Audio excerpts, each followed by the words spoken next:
তফসিল ছাড়া কখনো নির্বাচন হয় না, তফসিল দিতেই হয়।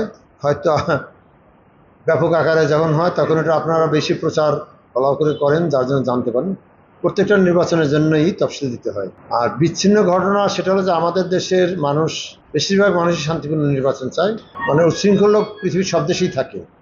আপনারা দেখেছেন যে গতকালও আমেরিকায় 3 জন পুলিশ অফিসারকে গুলি করে মেরে ফেলেছে।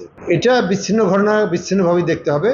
যত বিচ্ছিন্ন ঘটনাই ঘটুক না কেন, আমাদের আইন শৃঙ্খলা রক্ষাকারীর দায়িত্বে যারা আছেন তারা কিন্তু এগুলো কঠোর হস্তে দমন করার চেষ্টা করেন এবং তাদেরকে শাস্তির আওতায় আনেন, অর্থাৎ বিচারের আওতায় নিয়ে আসেন। তো কোনোটাই আনঅ্যাটেন্ডেন্ট থাকে না, অর্থাৎ বিচ্ছিন্ন ঘটনা করে যে পার পেয়ে যান এই ধরনের কোনো উদাহরণ নেই।